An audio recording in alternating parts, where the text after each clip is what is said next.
To introduce yourself, who are you and why are we calling? So yeah, I'm Mohammad Hisham from Palestine, Masafer Yatta community in the south of the West Bank. I'm a Palestinian journalist, activist, and a human rights defender in my community and in the West Bank in general. Yeah, I'm here actually. I choose really to speak through your side. Again, I want really to thank you for hosting me to say such an important thing about the situation in general, about what is going on. So I really would like to talk tonight about just four important points, which is the ceasefire, the peace in the Middle East agreement that Donald Trump made with the Arab leaders, the situation in the West Bank, and the double standards that it's happening to us as Palestinians, and the things that it's happening for us Palestinians journalists from the Western journalism and from the Israeli side. Mm-hmm. So yeah, as a journalist and an activist and the son of this land and a person who lived all of his entire life here in the community of Masafer Yatta, facing the apartheid occupation, the ethnic cleansing, the pressure of displacement, that it's happening here every day, that it's happening here every moment. First of all, I want to talk about my own and my personal vision and thinking about the ceasefire. Ceasefire, this deal that happened, it is actually not a serious and not a real ceasefire. And it is just something that Israel decided to do to clean the genocide that was happening to Gazans people and to the Palestinian people that suffered for almost 2 years and a half under massacres and bombing, daily bombing, and the genocide that is happening. Since the ceasefire until this day, we are talking about a new system of genocide, a new style of genocide, which is a slow genocide. Since the ceasefire until this day, over than 300 Palestinians lived in Gaza were killed by the Israeli occupation forces, which is mean it's not a ceasefire anymore. It's just something that they claim there is a ceasefire. Okay, the world forget, everyone forget, nobody really care about what is happening in Gaza. Why? Because they have a ceasefire, which is just a word. It's just a word, ceasefire.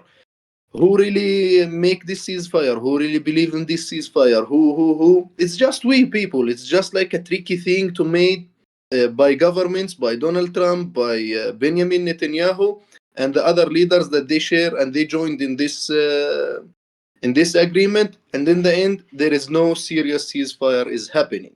People are still starving. People are still without shelters. People, they don't have houses anymore. Just a very few people, they still have houses, and these houses, it's not even like houses to live in. It's not a places for like a human to be in, and even it's not a places for animals. Even the animals that they were killed during the genocide that it's happening in Gaza. So this is like really a point that make me crazy as a Palestinian and as a journalist, as an activist, as a human rights defender. Where is the rights? Where is the when we want to say like the international law?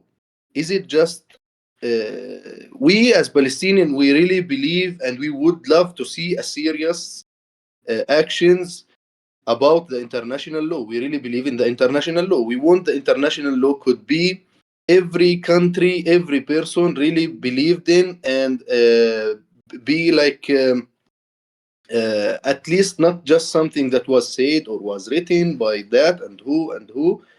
It's just also something that people are doing it. Countries are believing on it, and they are making actions also in this. But no, meanwhile, we are Palestinians. We were not even counted as humans. We were just counted as numbers. When you are talking about like there was like over than 60,000 martyrs in Gaza during the genocide. Meanwhile, it's just people they were talking about sorry, not people, the governments they were talking about.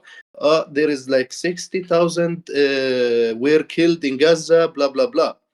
It's not just a number. This number, this 60,000, this 60 something, it's a future of people. It's a life of people that was lost. It was hopes. It was people that really would live like me, you, and everyone. For me, I'm not counting myself in here because I am a Palestinian as well. So even for us that we still alive, I'm not really couldn't be shocked at some point that I will be killed and nobody will care. Mm. I'm doing journalism, facing day and activism, and facing daily harassment by settlers, soldiers, police, and from this fascist government. Mm. And even when I'm post on my X, I post like some tweets there, and settlers they came and they start like to harass me and to threaten me on through the comments, and like nothing is happening. It is like a serious harassment and a serious threat that Muhammad must be killed. This like some of the comments that I received on every post that I share on X. Mm. So yeah, So it is just for our understanding, so you do your journalism work, your activism on social media platforms like X, and then settlers from the West Bank that also live in the West Bank that occupied your land, they find your posts and your journalistic work, and they threaten you on social media and in real life. So it's a both-sided danger, you could say. Exactly. Actually, also there is some of them that I went to their profiles, and they are not living in Israel as well. They are living in America, and they are living in Europe, which is just like something they really. This is how they think. This is how they believe what they have to do. It's Zionism. It's just that. And as of Gaza, I mean, more than half of the Gaza Strip is still occupied by the Israeli army. They have this yellow demarcation line, which is only knowledgeable and visible for the soldiers because they know where this line is being drawn. And but the Palestinians who return to their homes and think, oh, it's a ceasefire. We can go to our homes now and look if there's anything left. They walk over this line. They don't see it. I mean, it's not visible. You just walk through fucking. Everything is in ruin. You walk through there. Like, you cross the line. You're getting shot. Exactly. Behind the line, if we really focus, like behind the line, there is like places and houses for Palestinians that they used to live there. But now these people, they are not allowed to be like behind this line. Behind this line must be the apartheid wall and the IOF soldiers. Yeah. Which is really, really not a ceasefire at all. So there was a BBC investigation, and they found out that since the beginning of ceasefire, like a month ago, 1,500 buildings in this IOF occupied yellow region have been destroyed. So they're looking for still inhabitable buildings, and then they go and destroy those homes to make it inhabitable. Exactly. So we are talking, as I said before, we are talking about a ceasefire, which is just something was written like a pen on a paper. That's it. It's a word for Western media. Like, let's be clear. Like they needed a word like ceasefire, so Western audiences can be like they can sleep well. But it's no ceasefire. And ever since the ceasefire agreement was been made, there has been no journalistic work or activism in German media. I live in Ireland, and in Ireland we never stop talking about Palestine and about the rights of the Palestinian people and about the cruelties of Zionism. But in other Western countries and European countries, there has been no journalistic work whatsoever. Like we had the ceasefire agreement, like we had the notification there's been a ceasefire, and that's about it. Like nothing else, from my point of view. I don't know. It's just it's all smoke and mirrors. Yeah. This is also another point, which is uh, talking about like a ceasefire or a peace agreement or like such as something like this. For me, my message for the people who was demonstrating and who was standing with Palestine, like going to the streets, staying lounge, sharing on social media, and keep the cause alive. We don't have to stop at that. There is today a ceasefire and there is that bullshit peace agreement, but we don't have to stop at that. Why? Because we still have occupation. We still have people in the West Bank that are getting killed every day. We still have like prisoners every day. We still have hostages that they still held in the Israeli prisons. So, like going to the second point, which is we'll mention also this. It is the peace agreement that Donald Trump made with the Arab leaders and with other leaders, which is also it's the same as the ceasefire. It's really, I'm sorry, but it's bullshit. It's really bullshit. It's just pen on papers. How you can make such an agreement, which is called peace in the Middle East, meanwhile there is still occupation in Palestine. Meanwhile, the settlers they are still increased. Meanwhile, there is lots of outposts that were established even after this agreement. There's a new plan established, it's right? It's just something they are saying. Like Smotrich just presented a new plan for the West Bank, right? Where he had those little small yellow regions where he said the Palestinians must be concentrated there to deport them. And these regions were really small. And Israel cut said, we will build 22 new settlements in the West Bank. And they're saying we will annex the West Bank. It will be Israeli territory and it will be territory for the Jews. They communicate this in plain sight, openly, without any holdback.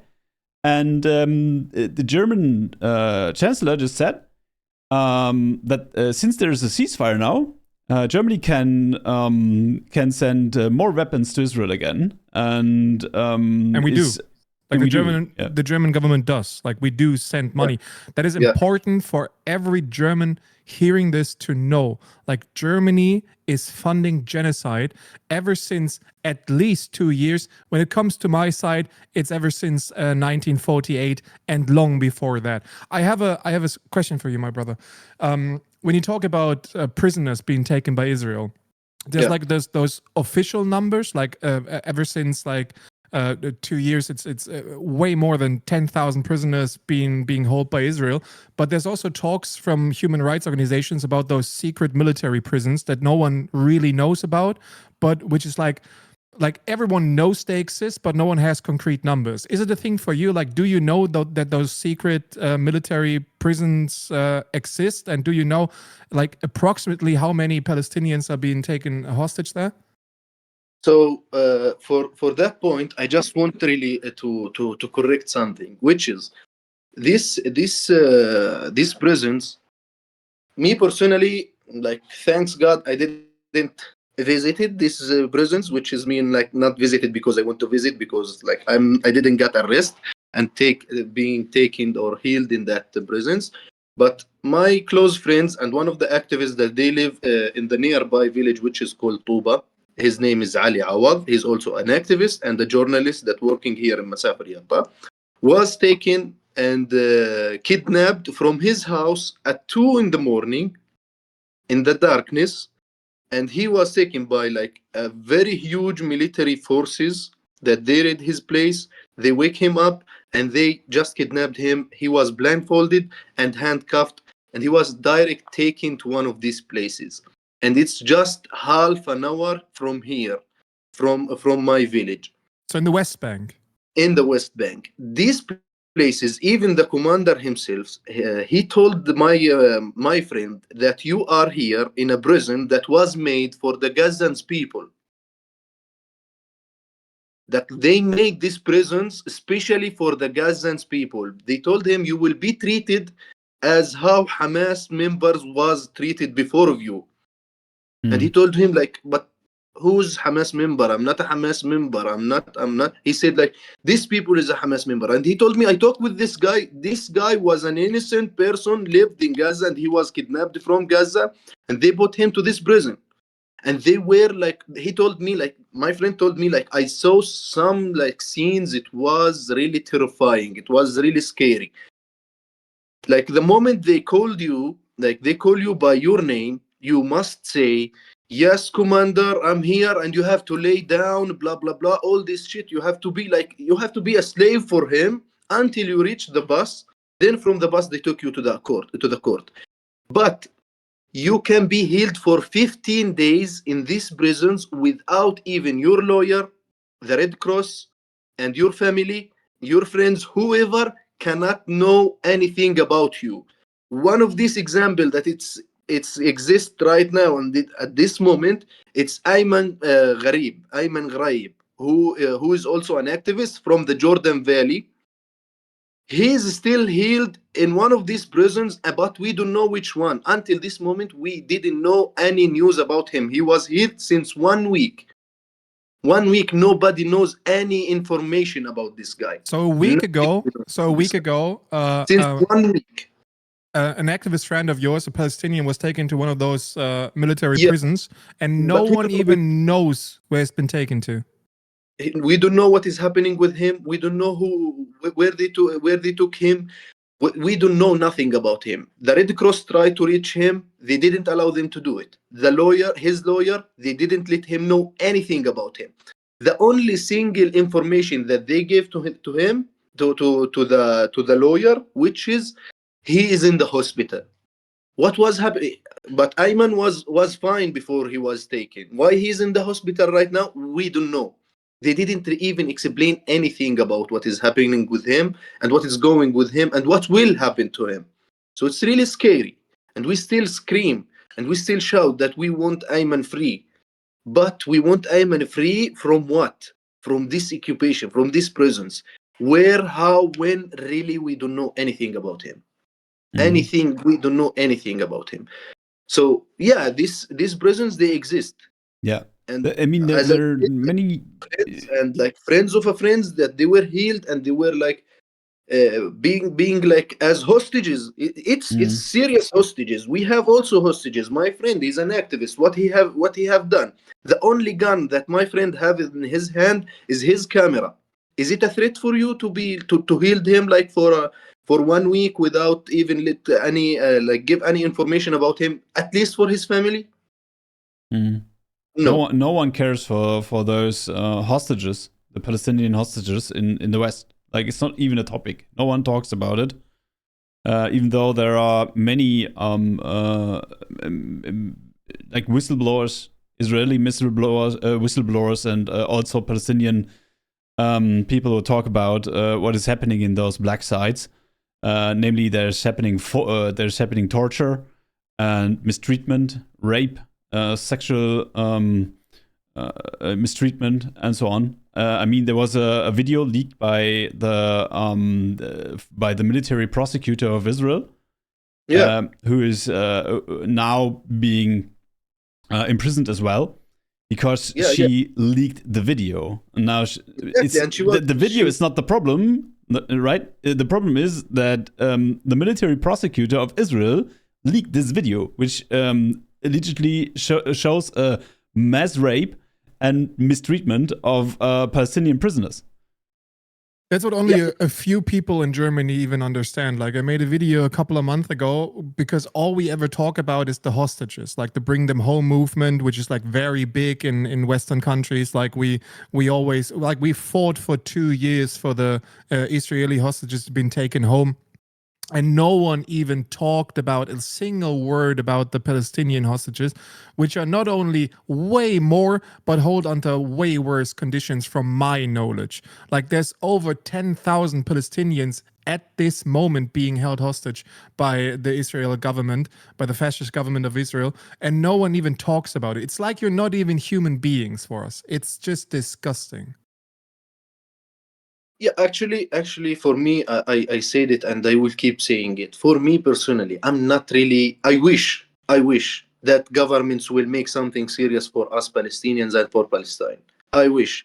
But how we can really wait from governments that support Israel with guns, with the money, with all these stuffs, and meanwhile they are going on the media condemn what was happening in Gaza Strip. But you are part of this genocide. You support them with money. You support them with guns, and not just the genocide that it's happening in Gaza. It's not something small what was happening in Gaza and what is still happening in Gaza. Meanwhile, don't forget that we still have occupation here in the West Bank. We still have a threat. We still have the settlers. We still have new outposts. We still have the olive harvest as Palestinian. Instead of being a season of joy and a season of gathering the whole family and the whole friends together to pick the olive tree and to take care about this land, to take care about these trees, we were being attacked in this season. So instead of being a season of joy, it's a bloody season. Like lots of videos was published on social media for old women that they were beaten by young settlers, was supported by the Israeli occupation forces. And when we want to say that they was supported or protected, we don't mean that we are the threat. That's why they come there and they support them. We are in our land. We just want to pick olives. We want to take care of about this land, and we take our olives, we take our stuffs, and we go. But meanwhile, they didn't even allow us to pick these olives. Meanwhile, these settlers, after the soldiers kick out the Palestinians, or after the settlers attack the Palestinians inside during the olive harvest, the settlers themselves, they came and they start to pick these olives. So they even steal the olives. They even steal the land. They didn't even lift anything. They don't want to keep like one single like thing that could say this is Palestinian. They were sharing posters actually the last few months until this day, posters, and they put it on the streets. So when Palestinians or foreign people, Western people, like Americans, whoever from around the world, Israelis, Zionists, leftists, whoever who passed from there, these posters was saying no future in Palestine. This was put, the settlers, they put this. I mean, Netanyahu says the same, right? Yeah, for me, it's my first time I agree with the settlers. There is no future in Palestine. You know why? Because we have them. We have these settlers. For sure, there will not be a serious future. Meanwhile, we have occupation. If we want a future, a real future, and a life with a dignity, it will be without them. It will be without the occupation. Like we don't have a future because of the occupation, because of these settlers, because of this threat, because of these attacks. I have a question. The UN just reported that violence in the West Bank reached an all-time high. Do you also in Masafayata see a difference in the like level of violence compared to past times? So yeah, the situation doesn't really change. Same attacks, same settlers, same thing. Instead of that, it got increased, and it got more violent. Like just 2 days ago, we were just chilling here until we received a call from a family was calling for help. What is happening? There was tens of settlers, and also this I share it on my social media accounts, and X itself, they hide this post, and they said like it's something sensitive, nobody can see it. Like these settlers, they came and they attacked the family, and two of the families, the father and one of the sons, was really injured very, very, very hard. One of them has a broken head, and the other one a broken hand. Meanwhile, the settlers, they just left the village. After they destroy this family, they left to their outposts, moving freely as nothing is happening. So yeah, these attacks, it was, and this is still, and it's going on. And yeah, actually, I just saw this. I would love really to share this with you. I'm actually in a room where there is like lots of images and pictures from the past, also from today. This picture this is our beloved friend Auda Hadalin, who was killed in the village of Al Khair. He worked in the documentation No Other Land, right? He is an activist and he's a reporter. He's a human rights defender. He was an independent journalist. He was one of the community leaders that really every day and every moment was giving like support to his family and to his to his people in the community. Auda Hadalin was shot by one of the Israeli settlers called Yonon Levi. Yonon Levi is a settler that has been facing sanctions from 8 countries around the world until the President Trump came on the chair, and it started to be it got seven countries sanctioned him. This is one of the biggest loss for us in the community, and one of the most sadness things that happened to us. And it was not only Auda, there was also another guy from the village of Rakiz called Harun Abu Aram. He was shot by a soldier on his neck, and he suffered for 2 years while he was hospitalized and under the hospital caring. But in the end, we lost Harun Abu Aram as well. So Harun Abu Aram was killed before the 7th of October. Auda Hadalin was killed after the 7th of October. So for who really think that things that start since the 7th of October, no. We have the occupation since the 48. Our people is getting killed before the 7th of October and after the 7th of October. What got really changed, it's one thing. Attacks, people getting killed, prisoners, and stealing more land, and the fear of displacement got increased more than before the 7th of October. This is what really got changed. It was not something like there was nothing before the 7th of October, but after the 7th of October, this has happened. No, the same was happening, but it got increased and it got more huge after the 7th of October. So yeah, this is like really very small and short examples about the ceasefire and the peace in the Middle East and the situation here in my community especially, and what we as especially activists and journalists, what we are facing. We are really like Ayman Ghraib, who is still like held as a hostage in the Israeli prisons. We don't know which one and what is happening to him. The other friend, Ali Awad, who was also arrested like few months ago.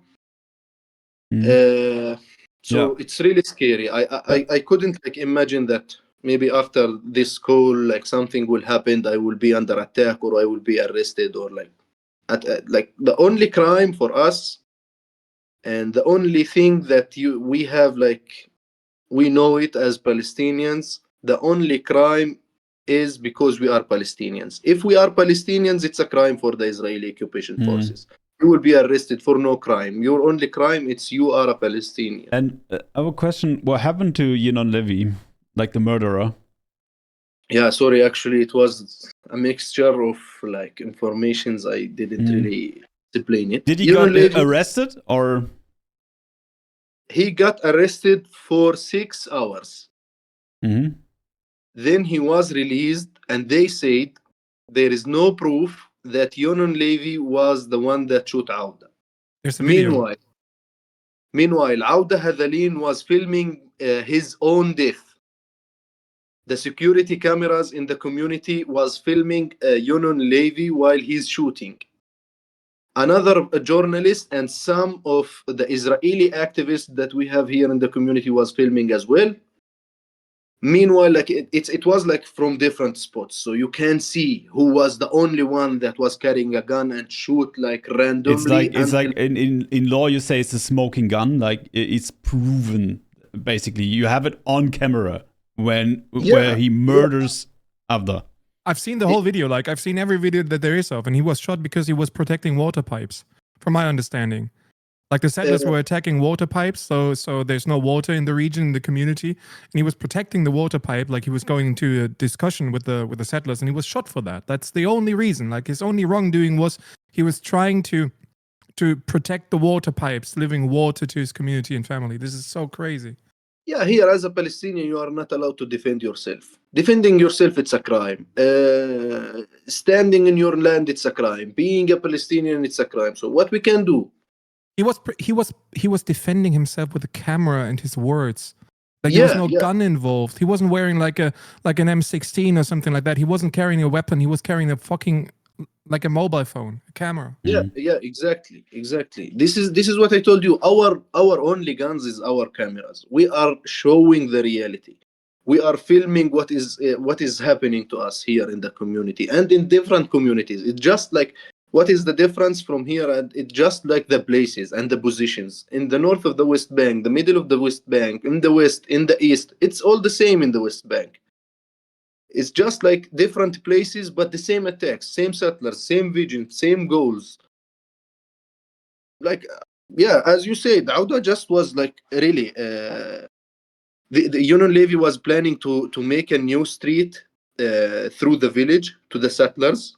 He was like going to cut like the village for like two pieces to make a street for the settlers to walk on this street. It's just like a street like to walk on. Like it's not for the cars, it's for the people who want to walk. This street was going to destroy the water system, the electricity, and it will cut like the village for two pieces. And the last one will be on a Palestinian private land. So Auda was and the other activists and the other people from the community was like really standing like as one man. Like this thing couldn't happen, which it must not happen, because this could destroy our lives. This could destroy everything. We will not have electricity. We will not have. We will. Meanwhile, Union Levy was going so crazy, and he just carry his pistol and start to shoot randomly until one of these bullets got like hit Auda Hadalin in his chest and leading him to death. Also after that, Union Levy, Auda was killed, lost his life, left like his children behind him. All activists, all like international activists, everyone that knows Auda was still having like a breaking heart from what was happening to Auda Hadalin. Meanwhile, Union Levy, after 2 days from the killing of Auda Hadalin, he was moving around the village, and he continued with what he was planning to do. And now they built a new outpost. It just less than 5 meters away from Auda family house. And the village of al Khair, where Auda lived, now it have mostly the entire village is going to be demolished. The Israeli occupation forces since almost 14 or 16, I really don't remember like a specific number, but it's between 14 and 16 demolishing orders for houses in al Khair. al Khair village was destroyed before, and now they want to finish it. So this is the last houses in the village. And we were asking like for actions. We were asking like diplomats. We were asking like lots of people that we want serious actions against what is happening. The entire community is going to be destroyed. Meanwhile, this outpost was built just 2 months ago, and it's still standing. It's still standing in the village of al Khair. Nobody talks about it. Soldiers didn't even visit it. Soldiers didn't even care if it's there or not. But meanwhile, settlers, they are every day in the village of al Khair because they built their own outpost in the middle of the village of al Khair. Meanwhile, the villagers and the Palestinians of al Khair, they are going to be displaced as soon as we don't know when the commander will decide to come and demolish these houses. So it's everything that is happening in the West Bank is a crime against international law. Like we know that for Yeah. years and years. But maybe from your view, because lots of people in the West don't understand that. Like, what's your government situation looking like as a Palestinian in the West Bank? Like, what is your government? What is your diplomatic support? What is your way of fighting on a diplomatic, non-aggressive way against those crimes against humanity that is being done to you? So, like, actually, the PA, which is the Palestinian government, fighted a lot for like several stuffs. But meanwhile, you cannot take it as a serious thing like the Palestinian government will make something really huge. Why? Because at any moment, like this government could be like as nothing was before, like no government anymore. Why? Because Donald Trump, when he asked like for the United Nation visit, he didn't didn't allow Abu Mazen, which is the Palestinian president, to come to give him like a visa to visit to be in prison there. So this is a point. The other point, we as activists, we as a human rights defenders, we keep like through our like spots asking diplomats, asking the parliament people that they really could do something serious. One of like the biggest sites and the important people that we have now in the community, my cousin Basil Adara, who won the Oscar after his documentary No Other Land. Now Basil is known. People start really to care more about like Masafer Yatta and the situation that is happening in Masafer Yatta. So through Basil and through like this award, we could reach to something. But for me personally, I'm really mad. I'm really happy for what Basil did, and for the Oscar that he bought, and for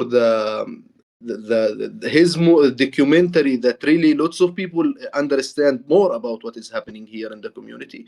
But mad in the same time, is we really as Palestinians who live in the West Bank or in Masafer Yatta, we need an award to be counted as people and to be called as people and to start to care about us? This is a point.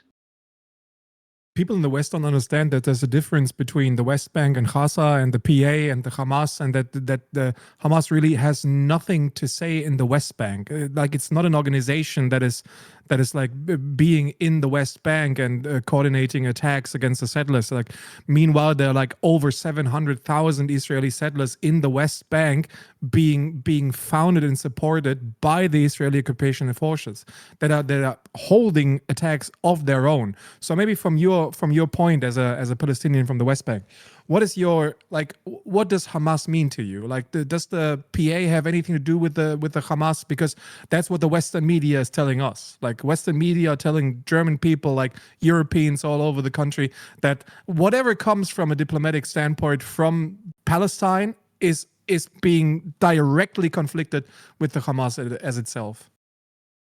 So, okay, Hamas. First of all, I am a Palestinian activist, as I said before, and I really believed in the non-violent resistance. This is like my part that I really chose because I saw lots of like effective, good like part from this way. But Hamas, they are also, we couldn't say like they are not Palestinians. Hamas, they are Palestinians. They are people that they lived in a siege like since the moment, even before Hamas was like existing. There was a siege on Gaza Strip. This siege until this moment, like they felt that they're still inside the prison. And from here, from the right, from the left, from the north, from the seaside, from the 48 side, they are controlled. The sky, the sea, everything, they are controlled. They are living a life like a life which is really controlled by the Israeli occupation forces and the other places like Rafah, for example, that the Egyptian government is leading. So really, they are controlling. They cannot having like a good treatment like for the people that they have disability, the people like they have like a very serious injuries that like their health condition was like passing through a very hard system. Why? Because as we said, they are living in a siege. So Hamas was they still exist, and they were exist, and before they were exist there is a siege, and after the Hamas was like made, they are Palestinians. So lots of like things happening against the Gazans people and Palestinians who live in Gaza. That's why Hamas was there. Like for example, like try to hit a wall, the wall will not hit you, but you will feel the pain of this wall. It's the same that was happening with Hamas. Pressure after pressure after pressure after pressure on the Gazans people. After the Gazans people themselves, the Palestinians, they were living all this threat and all this life under the occupation. They go out with an idea which is now called Hamas, and they are like fighters against the occupation. And it was being bought and paid by the Israel government. Like the PLO was being destroyed by the Israeli government, and the Hamas was put in place. But I'm in no position to judge resistance at all. Like I can't even imagine how it's like being a Palestinian in Palestine, like whether it being in Gaza or in the West Bank. But it is important for Germans to understand that there's a difference between Hamas and the PA, and that the PA is being stripped down of all of its possibilities to do anything for you Palestinians as there. Like they're not even getting the visas to visit the places where their future is being discussed about, which is like another disgusting matter on its own. Yeah. And I have another question which comes from the chat, and I find it a quite interesting question. What do you think about Marwan Barghouti? Like he's held in Israeli prison, and he is called like the Palestinian Nelson Mandela. Like he could unite Palestinian people is often something that is said about him. What is your opinion about Marwan Barghouti? Actually, my opinion, and like it doesn't have to take to be like to be taken from me. It must be taken from the reality. Marwan Barghouti is still in the Israeli prisons since the second Intifada, which is mean Marwan al-Barghouti was doing something for Palestinians, which is really important. He was really resisting. He was like for me, like Marwan al-Barghouti is one of the important like people, one of the important Palestinians like who was fighting for the right of the Palestinians. That's why Marwan Barghouti in prison. All the I really like don't care a lot about like which wing or blah blah blah. If he's that, I really with a person that want what the Palestinians people want. And Marwan al-Barghouti have the same mentality, have the same like vision of every Palestinian you could find in the street. Even Hamas demanded his release, we really right? And we really want that at some point that he could be released. Like even Hamas demanded his release, even though he's not Hamas, right? So it's quite interesting that interesting person, because he's like even Hamas, where he's not part of, is saying, okay, he could unite the Palestinian people, and it's basically politically it's not good for the Hamas to demand the release of a person who is not. There was no Hamas when he was imprisoned. Yeah, but they demanded his release in these peace negotiations with America, and Israel denied it. They said, no, Marwan Barghouti, like Itamar Ben-Gvir personally went to his cell and told him, you will never get released. And so it's interesting because it shows like every Palestinian political movement, direction, whatever, says Marwan Barghouti is the one who could really unite the Palestinians and maybe create a Palestinian state. And that is the one thing that Israel wants to prevent, right? Yeah, exactly. Yeah. So I mean, when it comes to the violence in West Bank, I have the feeling that Western media is just trying to ignore it even harder now, because everyone wants to ride this wave of we have the ceasefire now. Israel is now on the good side of things again, and so on. Like Western media, like even the murder of After Hadalin was not a topic in Western media, even though he was like it can't be a bigger scandal, right? He was unarmed. The murder was filmed from various cameras. Like we have the smoking gun, and the murderer was released shortly after. Yeah, and there were even reports that the nurse who tried to save Avda's life was deported. And this is a big scandal, and it is in plain sight. It's not something you have to discuss or something. It's not like you have to guess if it happened or not. We know it happened. And even and he got an Academy Award. Like he was in the United States and got the biggest film prize there is in the Western world. And still we don't care. We just ignore it completely. So it's what do you think about that? What makes this with your like when you see how Western media reports about West Bank? And it's one of like the double standards, yani.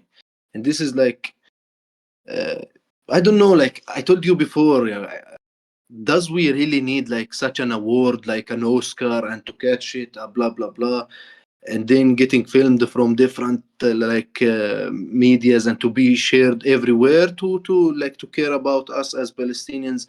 Auda was not the last Palestinian who was killed, and Auda was not the first Palestinian who was killed, but meanwhile nobody cared even before or after what was happening. So Western media, if Yonon Levy had a broken hand because a Palestinian attacked him with a stick or with a stone, it's not just the Western media will talk about it. The whole world will go crazy because what was happening to Yonon Levy. But our friend Auda Hadarin was shot by a pistol in the hand of Yonon Levy, and he was shot in his chest, leading him to death. Meanwhile, Auda is part of No Other Land documentary, which is won the Oscar. Nobody cares about it. How do I feel? It's now. I really don't like to talk about how do I feel, because it's not something just about feeling. It's something really make me really crazy lots of times when I'm thinking about it.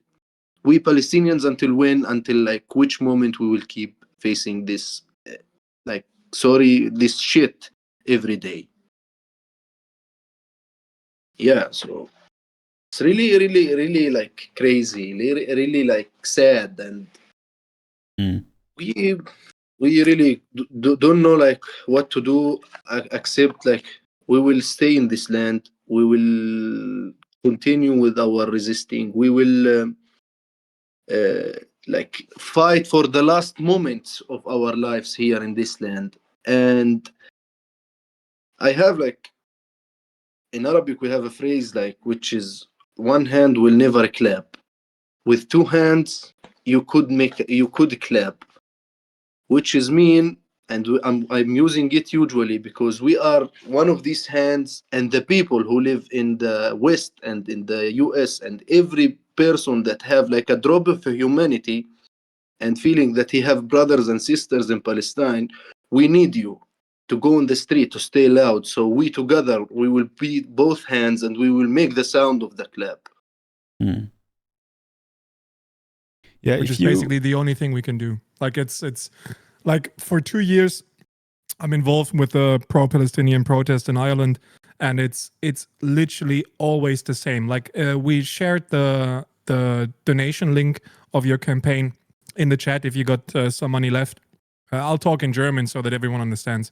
Wenn ihr noch einen Euro über habt oder 2 oder 3 oder 5 oder was auch immer, schickt es nicht zu mir, schickt es an Leute, die es sehr viel dringlicher nötig haben, als wir das tun.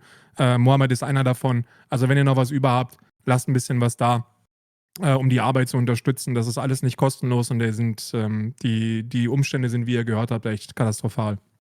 From my understanding, in the last 2 years, and I talked to a lot of Palestinians, the only thing we can really do is being loud for you on the streets, which is like one of the most like important motivations that I can have as an activist myself. Like I think there's humanitarian crisis all over the world, and lots of them are being ignored. But the last 2 years, which is one of the reasons why the Palestinian genocide is one of the main focuses of my broadcast, is because the German government and the Western governments in itself, we are funding this genocide. Like our money, like the tax money you guys pay, is being sent directly to the Israeli occupation forces, and they're buying weapons, killing innocent Palestinians. And that it's one of the, like, I don't know, like I don't want to talk about feelings, but it's like always the same. Like as a European, as a Western European, you're always on the wrong side of history, and there's really nothing you can do. Like our protests are being ignored for 2 years. Like the German pro-Palestinian protest is like being ignored, being attacked by repression, being attacked by police forces, by the governments, being framed as Hamas. Like we're being framed as Hamas. Like I myself, I'm on a lot of like thumbnails on YouTube with like a Hamas uniform, and I'm being called a Hamas terrorist. And like I never wore a weapon in my life, and I'm a big fan of peaceful protest and resistance as long as it works. But every pro-Palestinian European in our countries is being framed as a Hamas terrorist. Like we're terrorists. That's what we are. Yeah. And we're not even living in Palestine. We're not even being threatened with our lives every single day. It just escalates. Like the more Israel escalates, the more the Hasbara in the West escalates. Kind of like even the Sumud flotilla, where there were like white millionaires on board, which was kidnapped by Israel, and then some of them got tortured really badly, and the boats were attacked by drones and so on. And Western media just said, "Oh, it's no problem." Our foreign ministry said, "No, it's no problem. We said Gaza is unsafe if they go there and they're attacked, and if they're kidnapped in international waters, and if they're tortured, it's their problem." Like they don't really they all the values they always claim to have are immediately thrown overboard as soon as it goes it goes about Palestine, right? Yeah. Also, in the other hand, like really we watched that. We Palestinians, we saw what was happening on the streets in every country for who was going in a protest pro-Palestine, and we are really happy from what was happening, and we are really sorry from like what was happening against these people. But meanwhile, if it was really effective, it was really important, it was something really huge. It's not, we couldn't just like, for me, I couldn't just say thanks and that's it, because what was happening is one of the most important thing that could happen. Like quarters of millions, like hundreds of like thousands of people that they were in the streets going like loud for Palestinians, and it's really touched our hearts as Palestinians from like the emotional side, and from the other side, which is really, it put a lots of pressure on the governments and on the leaders of these countries. I think I don't know if you agree with me, but I think the most pressure ever put on a government was the general strike in Italy, right? Millions of people stopped working in solidarity with Palestine. Yeah, I do agree. I do agree. Ireland stopped funding the like we were in place for the World Coordination for Military Spendings. So like the European Union, they always choose like different countries to do like different organizations or fundings, and Ireland was in place to do the military fundings. And thousands of Irish people were protesting that we don't want to have nothing to do with it, and we stopped the European Union military funding coordination because we threatened to attack the government, which is like one of the biggest pressures Ireland governments ever faced. And it's an easy task because like the whole, like all of Ireland is like pro-Palestine. The same people that took your land took Ireland in 1916, and it's literally the same people that took Palestine took Ireland 100 years ago. And but the rest of Europe is just like, I'm so disappointed with like white people all over the place. You can't imagine. Like I'm so disappointed. Because like from like we do entertainment, like it's what we do is like entertainment, like the Twitch and the YouTube streaming. Like we do a lot of politics, but in general, all other people doing like Twitch and YouTube, they only do entertainment. For 2 years, there's a handful of people, like only a handful of people, calling it a genocide, let alone being like loud for Palestinian voices. They play like Minecraft and they play video games and they talk about all this like unimportant shit. And no one even wants to talk about the case, which is so frustrating because like our voices are so loud. Like there's thousands of people listening to our voices and being like brought to the right direction. We could use a loud voice to pressure the governments all over the place, and we're just simply not doing it. And I'm still not in the place where I can find a reason for it. I just can't. Money. That's why I really love the work that you are doing, guys. And it's really important, like having like me or having any Palestinian or like anyone, not even just Palestinians, want to talk about something really about humanity, about the rights of like people, that they must live in a life with a dignity. And having you here doing this streaming and going on a live, taking like hours talking about Palestine or talking about like other causes, which is really important. And you are doing such an amazing, like really amazing work. Like it's one of the things that I would love really to thank both of you about what you are doing. It's really important. I think it's the bare minimum. If you're a leftist, you should speak out against genocide. You should speak out against occupation.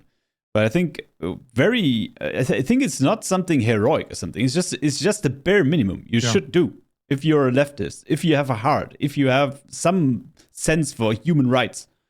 But there are so many people who just are afraid of several reasons. They fear for profit, they fear for connections, they fear for repressions. And so they go the easy way and say, nah, the topic is too complex. I don't talk about it. It's heroic to do like activism in Palestine. That's heroic because you like your life is on the line each and every single day of yours, which is like a situation, a reality I can't even imagine because I live in peace. Like I have nothing to fear but repression from governments, which I don't give a fuck about. But you live in Ireland, man. Yeah, I do live in Ireland. You have to fear repression. I don't even have to Israel.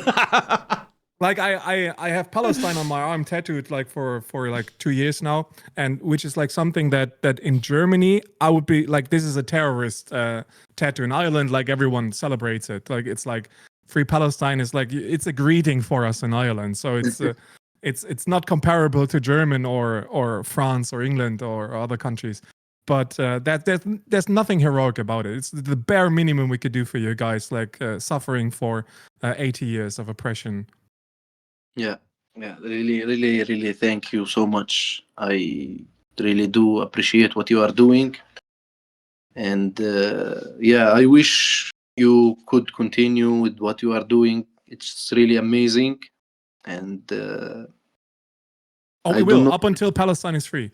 Like there's one Palestinian state, there's one Palestinian land, and like that's a promise I can give you, and each and every single one that is listening to the broadcast of ours, like we won't be silent up until Palestine is free. That is like one. Thank you so much. And thank you for your work. Yeah.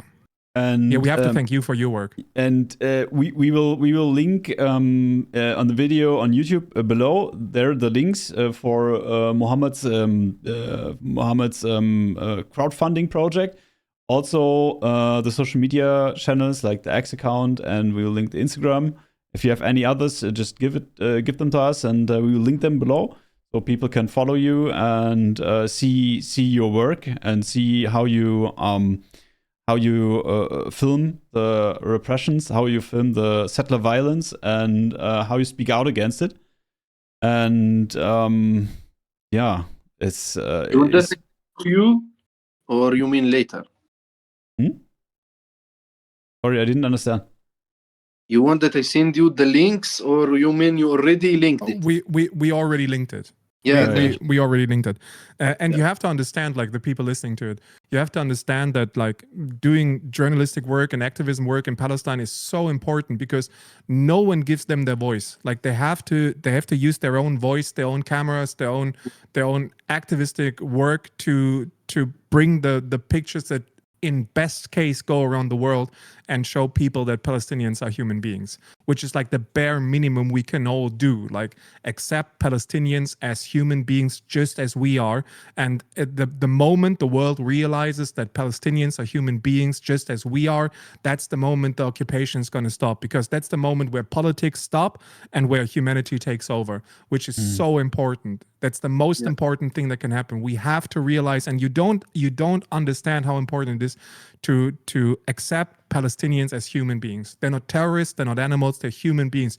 Just as I am, just as you are. There's no difference whatsoever at all. And Israel killed, since October the 7th, 3 Palestinian journalists per week. That's almost 1 journalist every second day. And that is what is the reality. So people must be aware. As I said before, was a journalist, was not a terrorist, was not a person was carrying like his gun and moving around. Auda was just a journalist, as any journalist like me, like the others here.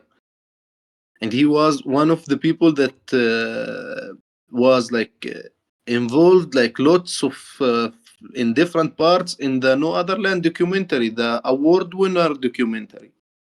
Which is mean Auda like have a very like beautiful like history in activism and journalism. Meanwhile, Auda was shot by this settler, and the settler was free, and Auda was leaded by death because of that settler. So here, like this is the example from my community, and like this kind of violence would never be accepted if the international community would recognize Palestinians as human beings. Also, just that you know, we don't use the terrorism phrase. Like terrorism is an empty phrase. If, from my understanding, from my view, from my definition of terroristic from terrorism, like the settlers are terrorists. Like you're not a terrorist. Like the settlers taking your land, taking your people, taking your houses, your villages, your communities. Those are the terrorists. Terrorists from a Western perspective is like we decide who's a terrorist and who's a resistance fighter. That's why there's no definition. There's no definition about terrorism, because if there would be a definition, like if this is fulfilled, like these criteria are fulfilled, then it's terrorism. Then these criteria would all match the actions of Israel, and then Israel would be there would be no excuse. Like people must say Israel is a terrorist state. But terrorism is just a phrase, like it's just a word being used to dehumanize Palestinians. And that's why it's irrelevant, because there's no definition. And always when I talk to Zionists, I ask them, "What is your definition for terrorism? What do people do? What does an organization have to do? What does the state have to do? What do people have to do to be terrorists? Please tell me." And they never do, because they always know that if they give those criteria, they will match the actions of Israel. And that's why this phrase is just empty. Doesn't mean anything. So we talked about the ceasefire. We talked about the occupation. We talked about the West Bank. Not enough, from my understanding. So, if there's still something you want to talk about, the stage is yours. Just give us the topics and talk about what's important for you.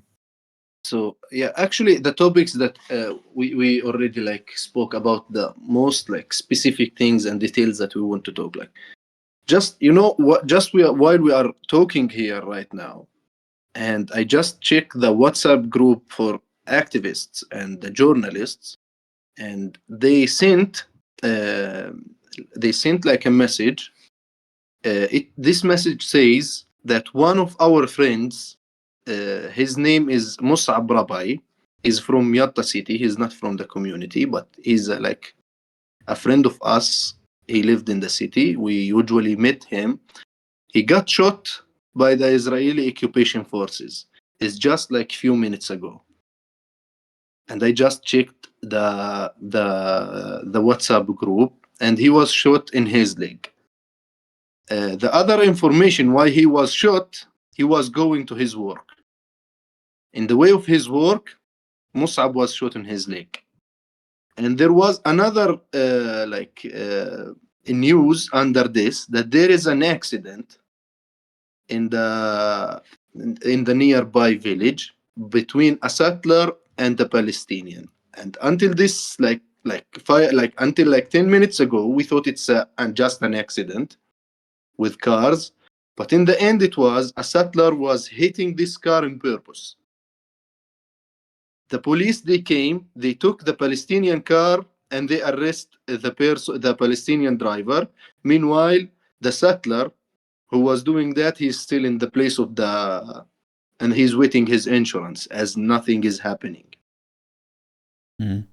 It's an everyday experience, right? It's not the exception. This is how it's.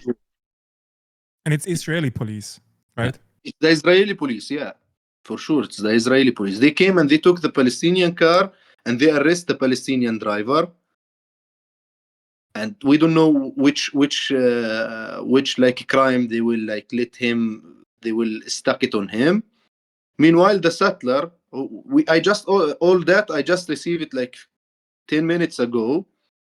And so it's just that while we are talking about the situation, and while we are talking what is happening to Palestinians here or in Gaza, this is what is happening for us as Palestinians. This information just happened while we are talking.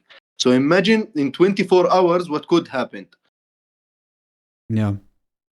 This is it's really scary. Like even like if I see Ambassador Smotrich talk about the future of West Bank, it's like, I mean, I sit here in my heated room in Germany, have nothing to fear out of, I don't know, maybe someone says, you're Hamas, I don't know, but you have to like you have to fear like that the forces, Israeli forces, settler forces, IOF, Bezalel Smotrich, under Bezalel Smotrich's command, come and deport you, right? Every day. Yeah.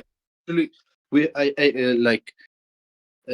being fear, for example, what in the past few months and in the past few days, the main focus for the Israeli police, it was the international activists. Like activists, they came from Europe to make a protective presence for Palestinians during the olive harvest.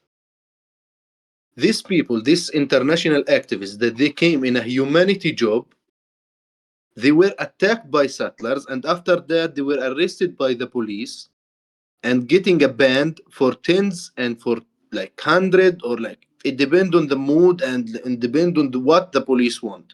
There is no like law saying that. It's just like the vibes and the mood of like being veer police when they banned like someone. Here in my village, they banned since the 7th of October until this day. They banned 10 activists, international activists from different countries. I remember like there was Italians, Germans, and Americans. They were banned, and they were taking like a ban for 10 years to do not get allowed to enter here again for 10 years. So you can imagine that they want even to cut the supportive side. Like we must not have these people here, because these people here are taking a message, are taking the reality, are watching what is happening to us as Palestinians, and they will take this message and deliver it where? They will deliver it to their people in Italy, in Germany, in the US, everywhere, and they don't want that the reality being showed for all these people. But right now we know that like lots of people start to know which is the right side and which is the reality and which is what is really happening here after the 2 years and a half of genocide in the Gaza Strip. But also people doesn't know really what is happening in the West Bank. So that's why Ben Gvir was really focusing about the journalists and the activists that they came from Europe, from the US, from everywhere to support Palestinians and to take the message of the Palestinian to deliver it to their people. So it's like different like things from attacks. It just attacks, their attacks. It's not just attacks like on the field, which is when they came, the settlers, and they attack us. It's also attacks on the social media, attacks on like on the ground, attacks like on the foreign people, on the international solidarity movements, on the international activists, journalists, everyone. Like they attack everyone to do not even let us as Palestinians think that at one point we will have a life as any person in this world. There are many Palestinian journalists who recorded some last words because they knew that Israel will come for them and kill them. So in case of their deaths, those last words should be broadcasted. Did you also took such measures, or what do you think about that? What is it? What is it again? Sorry. There are many Palestinian journalists who, especially in Gaza, who know that Israel will come for them and kill them. So they recorded some last words to be broadcasted. And there were many of those messages of killed journalists who then talked, so to say, from, means very morbid, from the grave to the people. And told them that they knew that Israel has them in its crosshairs. And do you also have you also took such measures, or what do you think about such measures? Yeah, for me, like usually I try to take usually the good part of the things. Positive approach, yeah. Positive. Yeah. I don't like to think about like the bad thing, but yeah, in the beginning of what we were talking about, I told you that I know like now we are talking, but maybe tomorrow I will be arrested. I don't know when but I'm really sure that something could happen for us especially as journalists, and like there is lots of Palestinians getting killed, lots of Palestinians getting arrested, and they are trying the Israeli occupation and the Israeli government to make it as a daily life and as something normal that it's happening. Palestinians are terrorists, journalists are terrorists, blah blah blah. That's why they deserve to die. So I'm not. It's not. I will not be shocked, as I told you before, if I will be arrested tomorrow or like if I will be killed. Yani. Yeah, but we'd be shocked. Yeah, Brother, we'd be shocked. Yeah, so it's just not something new. It's happening since years of years. Journalists getting killed, doctors getting killed, and teachers. Everyone here is getting killed. No matter who are you, what you are doing. We said it before. You are a Palestinian. It's a crime. That's it. This is how the Israeli mentality here. This is how Zionism think. This is I don't know. It's a reality we can't unimaginable. Like fortunately we can't even imagine how it'd be like to be a Palestinian. Like we can't. Like I talk with so many Palestinians in Ireland. We have lots of Palestinians here that flew like 20, 30 years ago. Like their families flew like 40 years ago, and they're always like I can't imagine how it's like being a Palestinian in Palestine. And every single one I talked with about, they want to come back. Like that's one thing that every Palestinian I ever talked about always tells me they do want to come back. They're born in Ireland, they're born in countries that are not Palestine, but they're being born with the wish to come back because that's their land, that's their home, that's their people. Exactly. Which is like one motivation for us, that we should never be silent up until the day Palestine is free. And the only thing we can do is like being thankful for your work. Like your work is so important for us to see the truth, like the truth, and only the truth is the only weapon we can use against the Israel occupation. Because like pictures don't lie, videos don't lie, like the reality doesn't lie, and the truth doesn't lie. And as long as you're out there showing us the truth, like we will fight in all of our capacity for your rights and for your future. Yeah, thank you so much. Actually, that's why I told you, like, I really would love, like, to keep and to go loud and really to stay giving all these speeches and like all this information for the people who know and for the people who doesn't know about the situation in Palestine and in the West Bank. I chose this way actually to be an activist and to be a journalist, because since I was 14 I started this work, and actually all of it's a voluntary work, so I'm not like really getting paid for it. That's why I make like campaigns and stuff like that. It will support me for what I'm doing. I decided actually to be a journalist because since I was 14 until this day, the first thing that I watch in my face is a Israeli bulldozer coming to houses of my friends and the families that they live in the nearby villages, and they just destroy these houses. Then they left. So after that, after I saw that, like, I decided to do really something serious for me, for my people, for showing the life of us as Palestinian here, especially in Masafer Yatta in the West Bank, to other people. And it was actually, it's such an important and something that I love to do, but I wish I will stop doing it, because not I want to stop doing it, because I wish that the occupation will find an end, and I will be like a journalist that doing like photography stuffs, like something like any photography around, not just carrying my phone or my camera and filming bulldozers, like taking pictures for me, like personal. Like if you enter to my accounts, to my social media accounts, you will not find any picture for me except the profile picture. The rest, all the posts, it's about the situation and about what is happening. I had like several accounts on social media before, but all was blocked, all was closed because of what I'm sharing. And that's what at the beginning of the speech when I said this is the double standards, because most of my post on X especially, it got hidden because it's a sensitive content. Meanwhile, if it's a sensitive content for the people that they are using X and for the users on X, this sensitive content we are living in it since I was born. Every minute we are living this content. It's not just a post that I share and that's it, because I want to receive likes and to receive comments and to make it famous. No, it's my life. This is the life that we Palestinians we live through, and we live under this occupation.